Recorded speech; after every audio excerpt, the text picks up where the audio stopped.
एक जस्सी मोना सिंग म्हणून जे ऍक्ट्रेस आहे ते कार्यक्रमाचं मी अँकरिंग करते आणि मला खूप तास हाय हिल्स घालाव्याच लागतात आणि मी साधं उभं राहू शकत नाहीये, तर मी हाय हिल्स कशा घालणार. जयश्री शिंदे नावाच्या एक पेशंट होत्या, डॉक्टरांनी सांगितलं होतं तुम्ही आयुष्यात चालणार नाही, तुम्हाला व्हीलचेअर लागणार आहे. अक्षरशः त्यांनी असं म्हटलं होतं की मी आता सुसाईड करणार. कितीतरी रुग्ण माझ्याकडे येतात, म्हटलं किती वेळ तुम्ही बसता, तर म्हणे 8-8 तास 10 तास. किती वेळा उठतं, काय नाही, फक्त जेवायला उठलो तर. गुडघे आणि गणपती बाप्पा त्यांचं काहीतरी एक रिलेशनशिप आहे. तर गणेश हा आपला मूलाधार चक्राचा देवता आहे, त्यामुळे गुडघे जर स्ट्रॉंग पाहिजे असतील तर गणेशाची आराधना करायला पाहिजे. पूर्वीच्या परंपरा होत्या तर त्यामध्ये बघा ना तुम्ही, डिंकाचे लाडू पासून अळीव वगैरे शरीराला न्यूट्रिशन देणारी खाद्य पदार्थ होते ते. उनो रिव्हर्स माझ्यावर टाकून मला तिथे प्रश्न विचारला गेलाय. म्हणजे मी नेहमी म्हणतो कपड्यांवर कमी खर्च करा, म्हणजे चपला बूट आणि याच्यावर जास्त खर्च करा. म्हणजे आलेला रुग्ण फक्त गुडघ्यासाठी आहे, त्याचं आयुष्यात बदलतं. तुम्ही आतापर्यंत आयुष्य स्वावलंबी काढलंय आणि तुम्हाला परावलंबी आयुष्य काढायला आवडत नाहीये. कुणावर अवलंबून न राहता तुम्ही तुमचं आयुष्य अंतापर्यंत काढू शकता. यासाठी चिकित्सा नेहमीच तुमच्यासाठी मदतीला तयार आहे.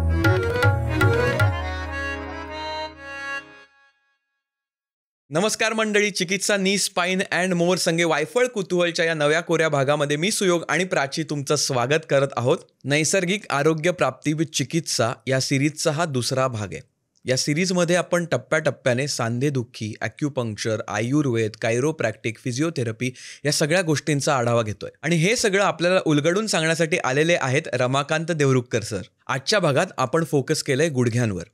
गुडघे कशामुळे दुखतात, त्याच्या मागची कारणं काय, कोणत्या वयात कशा प्रकारची कारणं आपल्याला पाहायला मिळतात, ह्याबद्दल आपण चर्चा केलेली आहे. शस्त्रक्रियेशिवाय नैसर्गिकरित्या गुडघ्यांचे प्रॉब्लेम्स कशा प्रकारे सॉल्व्ह करू शकतो त्याबद्दलही आपण आज बोललोय. मंडळी, हे बघत असताना तुम्हाला गुडघ्याबद्दल कोणत्याही प्रकारचे प्रश्न पडले ना तर ते लगेच कमेंटमध्ये टाका, म्हणजे आपली टीम त्याला उत्तर द्यायचा प्रयत्न करेल. आणि या चर्चेच्या दरम्यान ना आपण रोजच्या जीवनात काय काय गोष्टी केल्या पाहिजेत कोणत्याही वयोगटात, ज्याने आपले गुडघे शाबूत राहतील, याबद्दलही खूप चांगलं डिस्कशन आणि मार्गदर्शन आपल्याला झालेलं आहे. जसं मी भागाच्या सुरुवातीला म्हणालो, आजचा भाग हा चिकित्सा नी स्पाइन अँड मोर संगे आहे. गेले 40हून अधिक वर्ष चिकित्सा, ॲक्युपंक्चर, आयुर्वेद, फिजिओथेरपी, कायरोप्रॅक्टिक आणि जगातील विविध प्रक्रियांचं इंटिग्रेशन करून लाखो पेशंटना त्यांच्या समस्यातून दूर करत आहे. प्रत्येक व्यक्तीला त्यांच्या स्वतःच्या प्रवृत्तीनुसार पारंपरिक आणि आधुनिक हिलिंग शास्त्रांचा वापर करून समस्येच्या अगदी मुळापर्यंत जाऊन ट्रीटमेंट देण्यात चिकित्साच्या टीमचा हातखंड आहे. चिकित्साची मुंबईमध्ये बोरिवली आणि दादर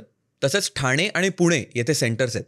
तुम्हाला जर का त्यांना जाऊन भेटायचं असेल, त्यांच्याशी बोलायचं असेल, तुमची समस्या त्यांच्यापर्यंत मांडायची असेल तर त्यांचे सगळे डिटेल्स आपण डिस्क्रिप्शनमध्ये आणि खालती कमेंटमध्ये दिलेले आहेत. आता हा गुडघे दुखीबद्दलचा भाग मी लगेच लावणार आहे, पण तत्पूर्वी तुम्ही वायफळला जर का सबस्क्राईब केलं नसेल तर पटकन सबस्क्राईब करून टाका. त्याच्या बाजूचं बेल आयकन आहे ते पण दाबून टाका, म्हणजे आम्ही जे काय तुमच्यासाठी बनवतोय ते तुमच्यापर्यंत येऊन पोहोचेल. एवढंच बोलतो आणि सुरुवात करतो वायफळ कुतूहलच्या या नव्या कोऱ्या भागाची with none other than Ramakant Deorukhkar sir. Let's गो.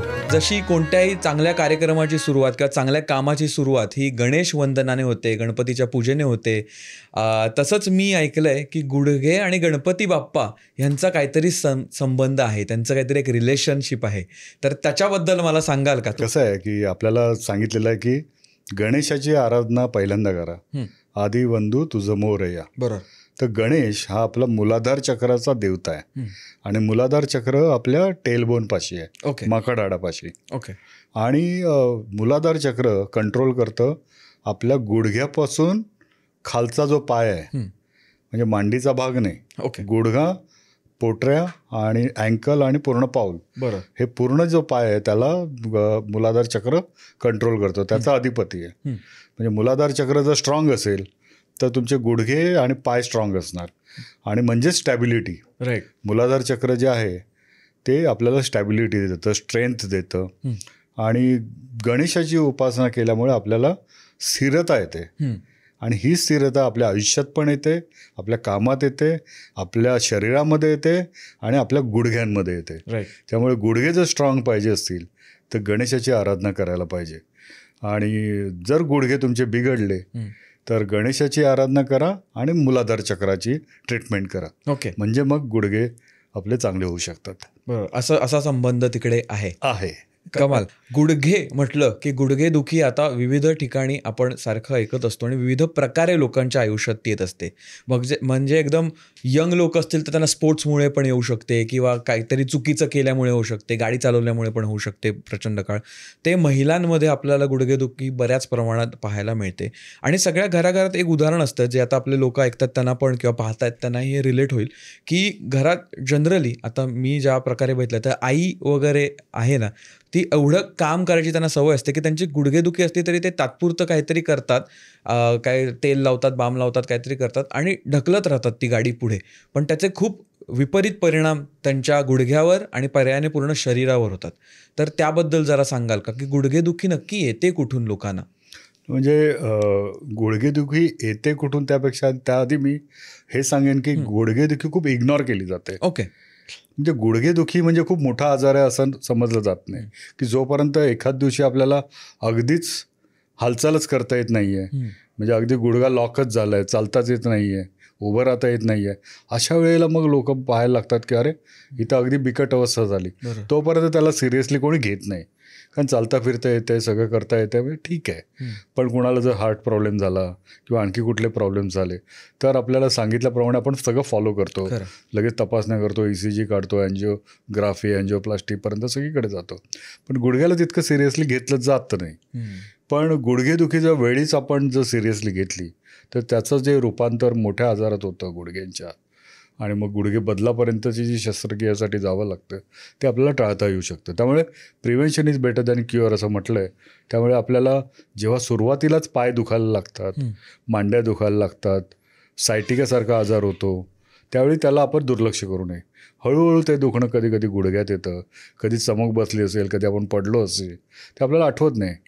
तर असे मार आपल्याला काही दिवसांनी आपल्याला लक्षात येतात की आपलं गुडघा दुखायला लागलेलं आहे, पण आपल्याला कळत नाही ते कशामुळे झालेलं आहे. वेगवेगळी कारणं आहेत त्याची. कंबरदुखीपासून सुद्धा गुडघेदुखी होते. दोन्ही गुडघे जर आपण पाहिले तर आपण असं समजू की टायर्स आहेत, आणि जर कमरेपासून नीट अलाइनमेंट नसेल तर दोन्ही टायर घासले जातात, जसं गाड्यांचे तसं गुडघे घासले जातात. आता मला एक सांगा, आपल्याला सांगितलं जातं की वजन वाढलंय म्हणून गुडघेदुखी आहे. बरोबर, बरेचदा ऐकतो आपण. पण मग एकच गुडघा का दुखतो वजन वाढलेल्या लोकांचा, दुसरा गुडघा का दुखत नाही? वजन तर दोन्ही गुडघ्याचं वाढले, शरीराचा भार दोन्ही गुडघ्यावर पडतोय. एकच गुडघा खराब झाला, एक गुडघा चांगला आहे असं का? नाही, माझा हाच गुडघा दुखतोय. म्हणजे मग वजन हा संबंध आहे का? माझ्याकडे येणारे आत्तापर्यंत हजारो रुग्ण मी जे पाहिलेत त्यामध्ये बरेचसे रुग्ण ओबेस नाही आहेत, म्हणजे वजन वाढलेले नाही आहेत. बारीक असलेले आणि मध्यम वजनाचे लोकांचे गुडघेदुखी मी जास्त पाहिलेली आहे. पण गुडघेदुखी झाली तुम्हाला तर आपण वजन वाढू देऊ नये, कारण मग अतिरिक्त भार त्या गुडघ्यांवर येईल, हो की नाही? म्हणून आपल्याला वजन आटोक्यात ठेवणं आवश्यक असतं जेव्हा गुडघेदुखी होते. पण फक्त वजन वाढलं म्हणून गुडघेदुखी हे कारण योग्य नाही. त्यासाठी वेगवेगळी कारणं आहेत. त्याच्यामध्ये वेगवेगळ्या शास्त्रांचा जेव्हा अभ्यास केला, म्हणजे इव्हन कायरोप्रॅक्टिक, ऑस्टिओपॅथी, ज्यावेळी ह्यांचा अभ्यास केला त्यावेळी असं लक्षात आलं की स्पाईन हा खूप इम्पॉर्टंट आहे. आणि मणक्यांपासून कमरेपासून पायामध्ये दोन्हीकडे वेट डिस्ट्रीब्युशन होतं. तिथे काही चेंजेस झाले स्पाईनमध्ये किंवा खुब्याच्या हाडामध्ये, किंवा एक SI जॉईंट आहे आपल्या स्पाईनच्या इथे, तिथे काही चेंजेस झाले, अलाइनमेंट बिघडली की गुडघ्यावर अतिरिक्त भार पडायला लागतो आणि गुडघे झिजायला लागतात आणि कार्टिलेज घासायला लागतात. अशा प्रकारे मसल्स वीक झाले तर आपल्या गुडघ्यांवर अतिरिक्त भार येतो. कारण गुडघा देवाने जो बनवला आहे तो अतिशय मजबूत गुडघा असं बनवलं. त्याला माहीत आहे की मी गुडघा बनवतो तर तो अतिशय कॉम्प्लेक्स जॉईंट आहे, खूप गोष्टी त्या गुडघ्यापर्यंत येतात. ह्या गुडघ्याने माणूस धावणार आहे, चढणार आहे, उतरणार आहे, जंप करणार आहे, कारण जास्तीत जास्त वापर आपल्याला गुडघ्याचा होतो. कमरेपासून जर पायाकडे गेलो आपण तर सगळ्यात मोठा जॉईंट आपला जो आहे तो गुडघा जॉईंट आहे. आणि गुडघा जॉईंटला सेफ करण्यासाठी गुडघ्याच्या भोवती त्यांनी बरेचसे लिगामेंट्स, स्नायूंची बंधनं असं पूर्णपणे त्या हाडाला, जॉईंटला असं बांधून ठेवलेलं आहे. आणि ती बंधनं खूप स्ट्रॉंग असतात आपली, पण कालांतराने काही कारणामुळे ती वीक व्हायला लागतात आणि मग गुडघा अस्थिर होतो. आणि मग गुडघ्यावर अतिरिक्त भार आला किंवा बोन ऑन बोन होतं, म्हणजे बोनवर बोन घासायला लागतं आणि मग आपल्याला वेदना सुरू होतात. मग त्यावेळी आपल्याला उपचाराची दिशा नीट ठरवली जाते. बरोबर. त्यामुळे अशा पद्धतीने गुडघा दुखायला लागू शकतो लोकांचा. हो. आणि त्याला काय हे नाहीये, वयाचं बंधन नाहीये, विविध कारणांमुळे हे सगळं चालू होऊ शकतं. नाही, फक्त वय हे कारण नाही आहे आता राहिलं. पूर्वी वय हे कारण होतं, पण आता फक्त वय कारण नाही आहे. ओके. आता अनेक कारण आहेत. बैठं काम आहे, व्यायामाचा अभाव आहे, आहारामधनं काही पोषक द्रव्य मिळत नाहीत, कॅल्शियमची कमतरता आहे, अर्ली मेनोपॉज आहे स्त्रियांमध्ये, त्याने सुद्धा गुडघेदुखी होते. आत्तापर्यंत जास्तीत जास्त मी बघितलं की खूप गुडघेदुखी आलेले रुग्ण अर्ली मेनोपॉज झाले. त्यामुळे पाळी 35व्या वर्षी गेली, 40व्या वर्षी गेली, 45व्या वर्षी गेली. आईची कधी गेली होती तर 55व्या वर्षी गेली होती. यांची लवकर गेली, किंवा गर्भाशय काढून टाकण्यात आलं लवकरात काही कारणांमुळे. त्यामुळे मग आपल्याला त्या सगळ्या गोष्टींना जावं लागतं सामोरं. म्हणजे शरीरामधलं हार्मोन्स इम्बॅलन्स होऊन जातो आणि मग त्या जॉईंट्सवर परिणाम व्हायला लागतो, वजन वाढायला लागतं. ह्या गोष्टीसुद्धा आपल्याला लक्षात घ्यायला पाहिजे.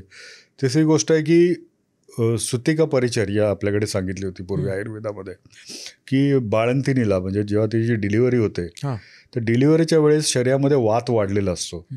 कारण वात वाढल्यामुळे, वात हा आवश्यक असतो त्यावेळी, आणि शरीर नॅचरली वात वाढवतो कारण प्रेशर आवश्यक असतं डिलिव्हरी होण्यासाठी, बाळ होण्यासाठी.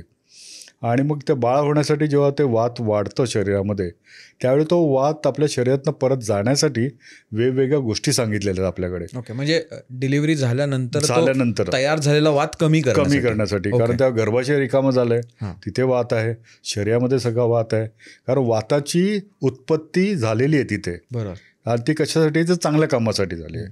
पण मग वात त्या शरीरातनं जाण्यासाठी पूर्वी सांगितलं होतं की 45 दिवसाची रेस्ट, त्याच्या वेगवेगळ्या प्रकारच्या ट्रीटमेंट्स, पाण्यात जाऊ नये, मसाज करावा, शेक करावेत वेगवेगळे, ओव्याचा शेकपासून सगळे, दूध येण्यासाठी काही औषधं घ्यावीत, ते शतावरीसारखे असं सांगितलेलं होतं.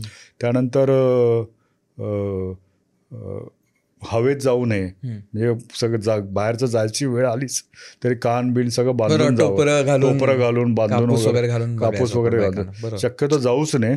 पण आता तर खूप फॅड आलं की बाहेर जायचं, हॉटेलिंग करायचं लवकरात लवकर.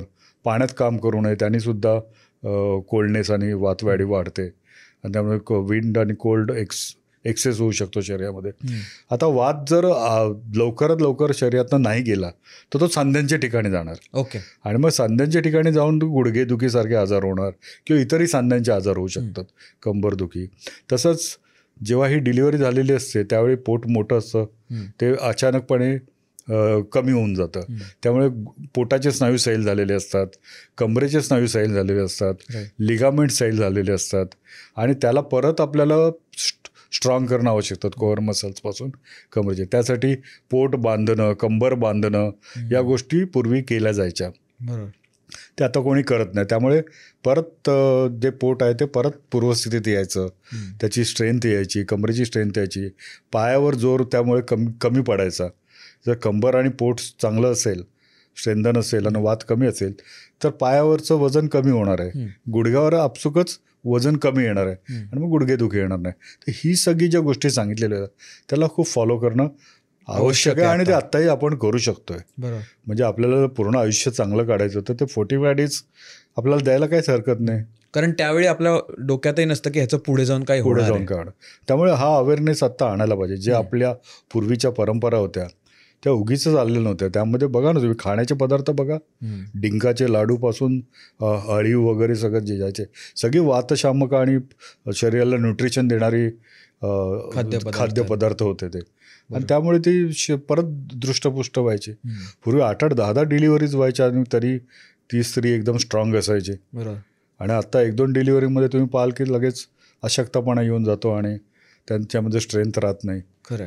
असा सगळा प्रकार आहे. मुद्दा आहे, हा मुद्दा आहे. हे सगळं होत असल्यामुळे आता बऱ्याचशा लोकांच्या, किंवा आता मी जरी इव्हॅल्युएट केलं तर बऱ्याच चुकीच्या गोष्टी केल्या गेल्यात. पण आता ह्या क्षणाला ह्याच्या पुढे काय करायचं? सुरुवातीला घरात काही आपण करू शकतो का, किंवा आत्मपरीक्षण करून बघू शकतो का आपल्या गुडघ्यांची काय स्थिती आहे, आणि त्याच्याबद्दल काय सांगाल तुम्ही? कसं आहे की एकतर आता खाली बसणं आपण बंदच झालेलं आहे.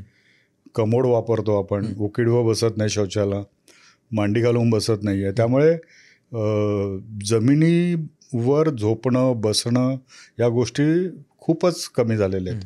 पहिल्यांदा आपल्याला झोपून फ्लोअरवर बसता येत आहे का, पटकन उठता येत आहे का, या सगळ्या गोष्टी आपल्याला नीट पाहायला पाहिजे.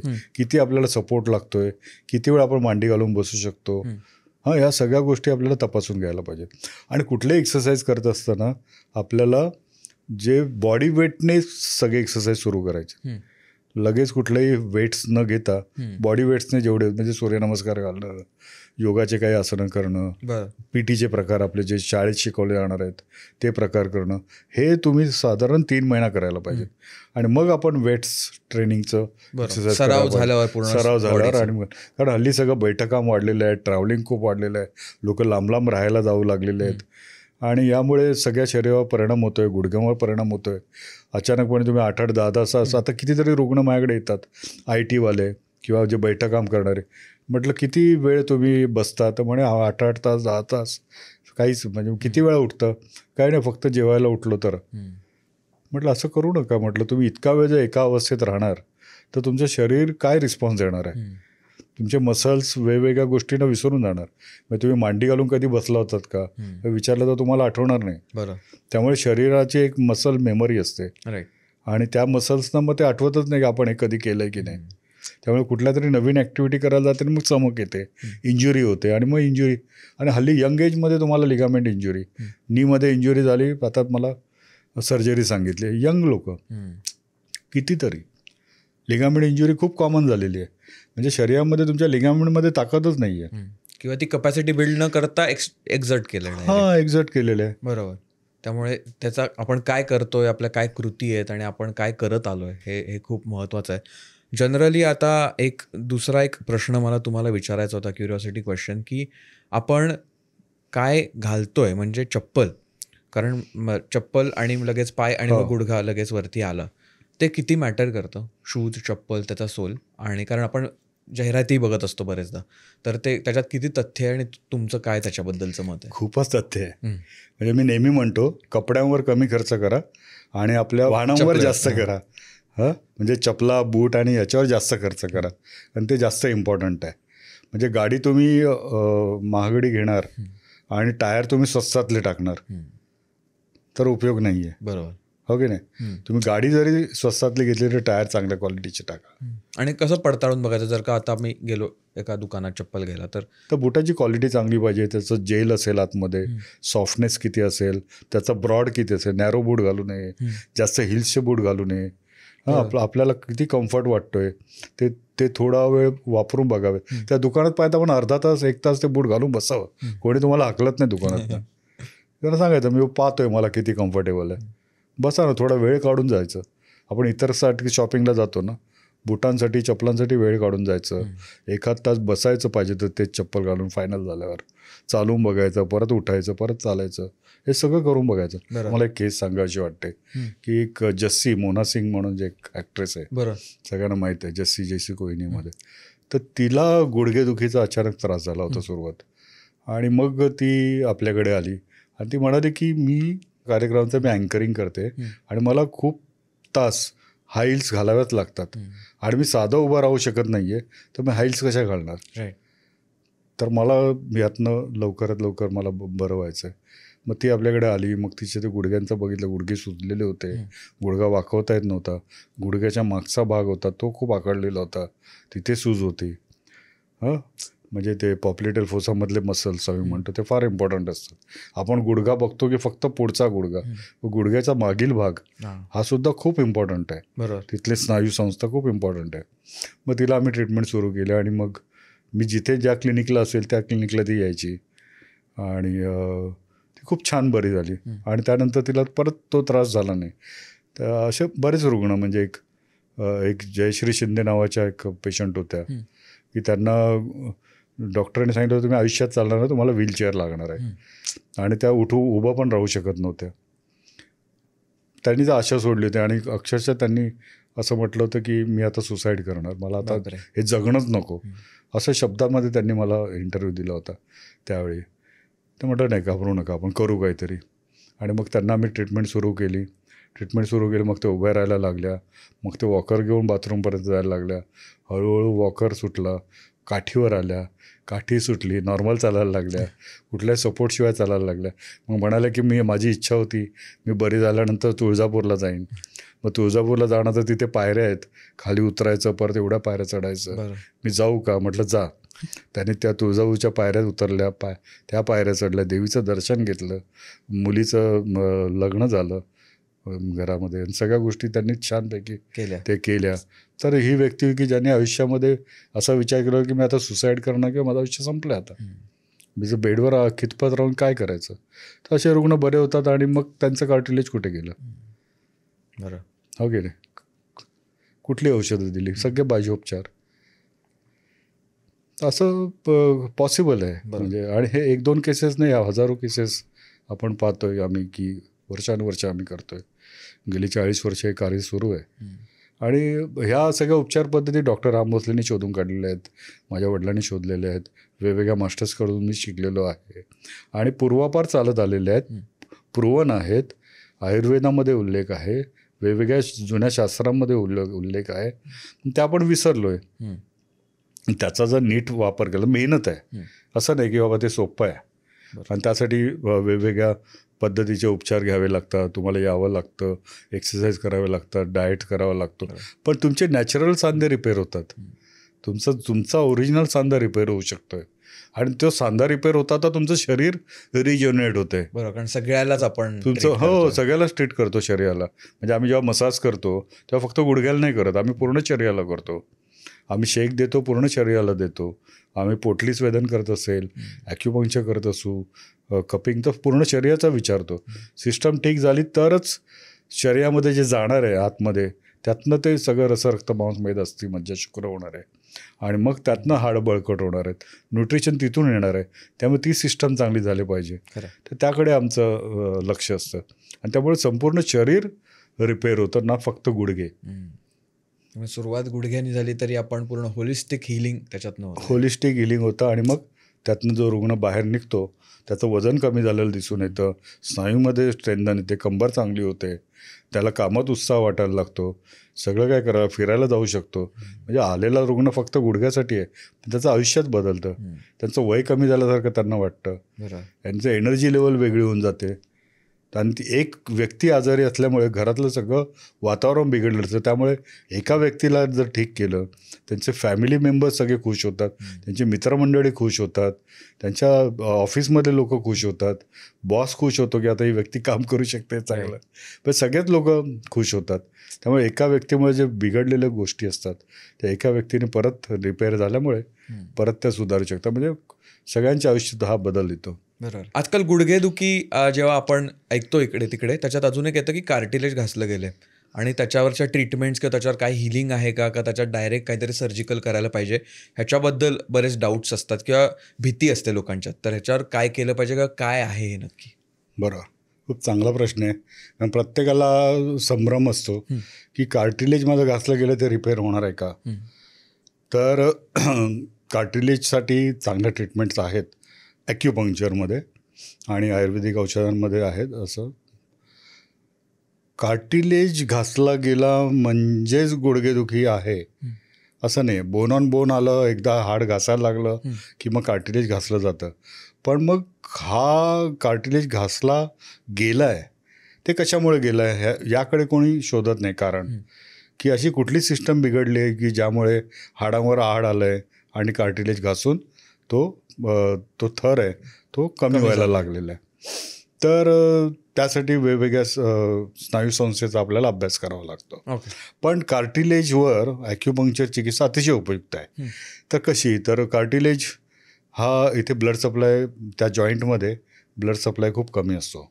त्यामुळे ॲक्युपंक्चर निडल्स तिथे आम्ही लावल्यामुळे ॲक्युपंक्चरने स्टिम्युलेशन दिल्यामुळे तिथे इन्फ्लामेशन कमी होतं, त्या भागातलं सूज कमी होते, चांगला ब्लड फ्लो त्या भागामध्ये वाढतो आणि जे कार्टिलेजचे सेल्स आहेत ते परत रिपेअर व्हायला सुरुवात होते. तसंच तिथे चांगलं वंगण तयार होण्यासाठी ॲक्युपंक्चर फायदेशीर ठरतं. म्हणजे चांगल्या क्वालिटीचं वंगण, लुब्रिकेशन किंवा सायनोव्हिल फ्लुइड म्हणतो आपण ज्याला, ते चांगल्या क्वालिटीचं तिथे स्त्राव होण्यासाठी आणि जॉईंटची मोबिलिटी चांगली, फ्रिक्शन चांगलं होण्यासाठी आपल्याला वेगवेगळ्या ह्या ॲक्युपंक्चरचा फायदा करून घेता येतो. याच्यावर बरंच रिसर्च पण झालेलं आहे. ओके. पण फक्त ॲक्युपंक्चर काम करतं असं नाही आहे, तर ॲक्युपंक्चर एक हेल्प करत असतं. प्लस वेगवेगळ्या ट्रीटमेंट्स आपल्याला इंटिग्रेट केल्या म्हणजे आयुर्वेदा, फिजिओथेरपी आणि तर त्याचा फायदा अजून वाढत जातो. आपल्याकडे जे येणारे रुग्ण आहेत ज्यांना ऑपरेशन सांगितलेलं होतं आणि त्यांना चालता येत नव्हतं, बाक आलेले होते, अशा अनेक रुग्ण होते.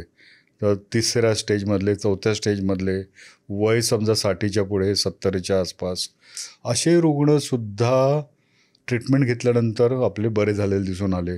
ज्यांना चालताच येत नव्हतं, ज्यांना उठता येत नव्हतं, ज्यांना काठीशिवाय चालता येत नव्हतं, सपोर्टशिवाय चालता येत नव्हतं, ज्यांचे गुडघे सुजलेले होते, कार्टिलेज कंप्लीट घासून गेलेले होते, गुडघेचा बाक आलेला होता, असे रुग्ण तर चालू शकत आहेत. आणि ते 5-5 वर्ष, 10-10 वर्ष, 15-15 वर्षानंतर सुद्धा जेव्हा भेटायला येतात तेव्हा ते सांगतात की आम्हाला आता परत गुडघेदुखी झाली नाही.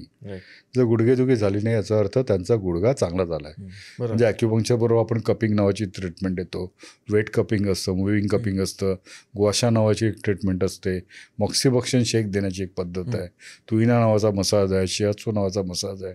त्याच्यानंतर आम्ही वेगवेगळे आपल्या शरीरामध्ये ॲडेशन्स तयार होतात. आता हे ॲडेशन्स जे असतात ना, हे एखाद्या चिकट पदार्थांसारखे असतात. जेव्हा कुठली इंजुरी होते किंवा आपल्याला कुठला झटका बसतो, मार लागतो, तर त्यावेळेला शरीर प्रिव्हेन्शनसाठी असा पदार्थ सोडते स्नायूमध्ये. आणि मग तो पदार्थ तिथं चिकट पदार्थ तो आला हेल्प करायला, मदत करायला. पण हिलिंग झालं तरीसुद्धा तो पदार्थ तिथंच राहतो आणि त्यामुळे तो चिकटपणा त्या स्नायूंमध्ये राहिलेला असतो, तो निघत नाही आणि त्यामुळे स्नायू आखडले जातात. स्नायूंमध्ये आपल्याला नॉट झालेले दिसून येतात, ट्रिगर पॉईंट्स तयार होतात आणि हे जाऊन स्नायूंची हालचाल कमी करतात. स्नायूंचं जी स्ट्रेंथ आहे जी 100% असेल तर ती 60% येऊन जाते. आणि मग कुठली ॲक्टिव्हिटी करायला गेले की पहिल्यांदा ते घट्ट होऊन जातात आणि मग स्नायू कार्यरत होत नाहीत. मग जेणेकरून आपल्या जॉईंट्सवर परिणाम होतो. माझे वडील भाऊसाहेब देवरुखकर हे ॲडेशन्स खूप चांगले शोधायचे. म्हणजे गुडघ्याच्या रुग्णांमध्ये ते मांडीपासून, गुडघ्याच्या मागून, गुडघ्याच्या आतल्या बाजूने, गुडघ्याच्या भोवताली, मांडीमध्ये वरून खाली, कमरेपासून सगळीकडे ते त्यांचा अंगठा असा मजबूत अंगठा होता आणि त्या अंगठ्याने जाऊन असं मस्तपैकी डीप, कारण ॲडेशन शोधायला आपल्याला खूप डीप प्रेशर द्यावं लागतं, डीप टिश्यूजपर्यंत जावं लागतं आणि तिथे जाऊन आपल्याला ते ॲडेशन्स शोधायला लागतात. आणि त्याचं एक टेक्निक आहे, ते ॲडेशन्स रिलीज करायचं तिथून काढण्यासाठी, आणि ते असे निघत नाहीत लवकर. तर ते ॲडेशन्स टिश्यू रिलीज करण्यासाठी ते एक टेक्निक वापरायचे आणि ते टेक्निक मी त्यांच्याकडनं शिकलो. आणि ते टेक्निक आम्ही ॲडेशन्स काढण्यासाठी आमच्या थेरपिस्टना, आमच्या जे कडे काम करणारे थेरपिस्ट आहेत, डॉक्टर्स आहेत, यांना आम्ही त्याचं ट्रेनिंग दिलेलं आहे. तर हे रिलीज झाल्यावर स्नायूंची ताकद परत येते, गुडघ्यावरचं भार कमी होतो, गुडघ्याची मुवमेंट वाढते, गुडघ्याची स्ट्रेंथ वाढते. तसंच त्याबरोबर आम्ही फिजिओथेरपी एक्सरसाइज जे आमच्याकडे डेव्हलप केले आहेत आम्ही आमच्या रुग्णांसाठी गुडघेदुखीच्या, ते करतो. त्याच्यानंतर आमच्याकडे एक मशीन आहे डिकॉम्प्रेशन गुडघ्याचं, की जेणेकरून गुडघ्याची जी स्पेस कमी झालेली असते, गुडघा एकमेकावर आलेला आहे, तर ते दूर हे करण्यासाठी एक मशीन बनवलेली आहे आणि त्याने ते गुडघ्याची स्पेस वाढवली जाते. ओके. आणि मग तो गुडघा समजा आता अशी स्पेस असेल किंवा गुडघा असा इकडे गेला तर स्पेस वाढवणं आणि त्याला नीट अलाइन करणं, या गोष्टी केल्या जातात. तसंच आपलं गुडघा दुखायला लागला की अँकल पण चेंज झालेला असतो शेप, आणि चालण्याची पद्धत बदलते बॅलन्स करण्यासाठी. तर बॉडी तर त्यासाठी मग अँकलची पण आम्हाला ट्रीटमेंट करावी लागते. त्यामुळे संपूर्ण शरीर म्हणजे अगदी पायाच्या बोटांपासून, अँकलपासून, पोटऱ्यांपासून गुडघे, गुडघ्याच्या वर असं जात आम्हाला संपूर्ण शरीराची अलाइनमेंट करून ते त्या शरीराला ठीक करावं लागतं. त्यावेळी ते गुडघे चांगले होतात आणि मग आपल्याला ऑपरेशनला जावं लागत नाही. तेच गुडघे आपण चांगल्या पद्धतीने वापरू शकतो. म्हणजे सगळ्यात महत्त्वाचं तुमच्या प्रश्नाला उत्तर देताना मी एवढंच सांगेन की फक्त कार्टिलेज घासलं गेलं आहे आणि ते रिपेअर होणारच नाही या भ्रमात राहू नका. गुडघा म्हणजे फक्त कार्टिलेज नाही आहे, बऱ्याच गोष्टी आहेत तिथे. त्या सगळ्यांना जर आपण नीट ट्रीटमेंट केली तर आपला गुडघा चांगला होऊ शकतो आणि कार्टिलेजसुद्धा रिजनरेट होऊ शकतं, असा रिसर्चसुद्धा झालेला आहे. आणि त्याबद्दल आपण लिंकमध्ये आपण सुद्धा काही रिसर्च आपण देऊ शकतो ज्यांना वाचायचे असतील तर. पण प्रूव्हन आहे आपल्याकडे. आपण इतके जर रुग्ण आपल्याकडे गुडघेदुखीचे पाहत असतो, त्यांना बरं वाटतं, म्हणजे नक्कीच यामध्ये फायदा होत असतो. आणि गेले अनेक वर्ष आपण हे करतो. अनेक वर्ष. आणि मागच्या भागात आपण जसं डिस्कस केलं की 5 एलिमेंट्स ते शोधण्यापासून ह्या व्यक्तीचं काय प्रवृत्ती आहे तिथपासूनही आपण पूर्ण त्यांची ट्रीटमेंट, एक प्लॅन, प्रोटोकॉल तयार होऊन हे सगळ्या प्रकारच्या ज्या थेरपीज तुम्ही एक्सप्लेन केल्यात त्या आपण देतो लोकांना. आणि मग त्याच्यातनं त्यांचा गुडघा आणि जे काय त्यांना व्याधी आहेत त्या आपण दूर करायचा पूर्ण त्याचा एक प्लॅनिंग करून दूर करतो. त्यामुळे ते आय थिंक होलिस्टिक अप्रोच आहे, तो खूप मला इंटरेस्टिंग होलिस्टिक अप्रोच खूप इम्पॉर्टंट आहे. कारण त्याचं रूट पण कळलं पाहिजे, प्लस त्याच्या आजूबाजूच्या गोष्टी पण कळल्या पाहिजेत. फक्त तिथेच फोकस करून अर्थ नाही. एक अलोन ट्रीटमेंट आपल्याला तेवढी कामाला येत नाही. जर आपण इंटिग्रेट केल्या वेगवेगळ्या ट्रीटमेंट तर आपल्याला खरंच त्याचा फायदा होतो. तर तुम्हाला असं काय वाटतं की गुडघेदुखीच्या रुग्णांनी या पॉडकास्टमधनं काय धडा घेतला पाहिजे असं तुम्हाला वाटतं? उनो रिव्हर्स माझ्यावर टाकून मला तिथे प्रश्न विचारला गेलाय, उत्तर मला द्यायचं याचं असं फार कमी वेळा होतं या सोफ्यावर बसून. पण मला असं वाटतं की गुडघेदुखीची रूट कॉज तुम्ही सांगितली ती विविध ठिकाणी असते आणि आयुष्यातल्या विविध टप्प्यांवर असते. त्यामुळे काही जणांचे ते टप्पे ऑलरेडी पास झाले असतील, काही त्या टप्प्यांच्या आधी असतील, तर त्यांनी थोडा त्याचा विचार केला पाहिजे की आपण आधी काय केलं आणि आता काय करणार आहोत, त्याच्यावर आपल्या दैनंदिन जीवनात कसं चाललं पाहिजे, कसं व्यायाम केलं पाहिजे, हे सगळे एलिमेंट्स आलेच. पण त्याच्यानंतर बऱ्याच घरांमध्ये ना हे म्हणजे मी बघू शकतो आता की आपल्या घरातली ज्या मोठ्या व्यक्ती आहेत, आजी आहे, आई आहे, त्यांच्यामध्ये जी गुडघेदुखी आहे ती आता आपण ॲज अ यंग जनरेशन आम्ही ती पण पडताळून बघून त्यांना एक काहीतरी पुढची काहीतरी एक स्टेप देऊ शकतो की हे असं दुखतंय तर आपण इथे ह्याची चौकशी केली पाहिजे किंवा ह्याची जरा माहिती घेतली पाहिजे किंवा त्यांना थोडा आराम दिला पाहिजे. तर ते रोज ढकलगाडी जे आपण म्हणतोय ते बऱ्याचशा बायका करतात आपल्या घरात आणि प्रत्येकाच्या घरात ते उदाहरण आहे. त्यामुळे मला वाटतं त्याच्यावरही फोकस केला पाहिजे, कारण बहुतांश महिलांना ही व्याधी जास्त प्रमाणात होते असं आपल्याला दिसून सुद्धा येतं. त्यामुळे मला तरी टेकअवे तोच वाटतो की जिकडे तुम्ही आत्ता आयुष्यात आहात तिकडे स्वतःला बघा काय करायला पाहिजे, त्याच्यावर काय ते ॲक्शन्स घ्या आणि त्यामुळे पुढचं सोपं होऊन जाईल. आणि तुमच्या आजूबाजूला कोणाला असेल तर त्यांना पण एकदा तपासून बघा. बरोबर, म्हणजे निराश होऊ नका, ते आनंदी राहा, मार्ग आहेत आणि घाबरू नका. हो, ज्यांना ज्यांना गरज आहे त्यांना याबद्दल सांगा आणि तुम्हाला परत तुमच्या पॅरेंट्ससाठी तुम्हाला जे काय करता येईल त्यासाठी एक सुसंधी आहे. बरोबर, की त्या तुमच्या पॅरेंट्सनी तुम्हाला आत्तापर्यंत एवढं मोठं केलं, तर त्यांना जर ते गुडघेदुखीने त्रस्त असतील तर त्यांना हा सुद्धा एक मार्ग आहे हे तुम्ही सांगू शकता. असं मला वाटतं हा बिगेस्ट टेकअवे होईल. ही संधी आहे आपल्याला परतफेड करण्याची. हो, नक्कीच. आणि जसं मगाशी तुम्ही म्हणालात की हृदयविकार जेवढा आपण आला आयुष्यात की किती सिरियसली घेतो, तसंच गुडघे वगैरे पण सिरियसलीच घ्यायला पाहिजे, कारण आपल्या पायावर उभं राहण्यासाठी ते पण महत्त्वाचेच आहेत. त्यामुळे त्यांना तेवढं इग्नोर करून चालणार. हो, मग मी नेहमी सांगतो, मी माझे वडील आमचे गुरु नेहमी सांगायचे की आपल्याला कोणावर अवलंबून नाही राहायला पाहिजे शेवटपर्यंत. जेवढं काही आपलं आयुष्य आहे तोपर्यंत आपल्याला कोणावर अवलंबून न राहता आपल्याला चालता फिरता यायला पाहिजे. म्हणजे रुग्ण आला की आम्ही त्याला तेच सांगतो की आम्ही नक्की तुम्हाला यासाठी मदत करू की आपल्याला चालता फिरता राहायला पाहिजे शेवटपर्यंत, कोणावर अवलंबून राहायला नको. आणि मला माहिती आहे तुम्हाला आवडत नाही कोणावर अवलंबून राहायला. तुम्ही आत्तापर्यंत आयुष्य स्वावलंबी काढलं आहे आणि तुम्हाला परावलंबी आयुष्य काढायला आवडत नाही आहे. इव्हन काठी पण तुम्हाला आवडत नाही आहे. पण मग ते सोडवण्यासाठी किंवा तुम्हाला ती सुटली नाही तरी पण कुणावर अवलंबून न राहता तुम्ही तुमचं आयुष्य अंतापर्यंत काढू शकता, यासाठी चिकित्सा नेहमीच तुमच्यासाठी मदतीला तयार आहे. कमाल.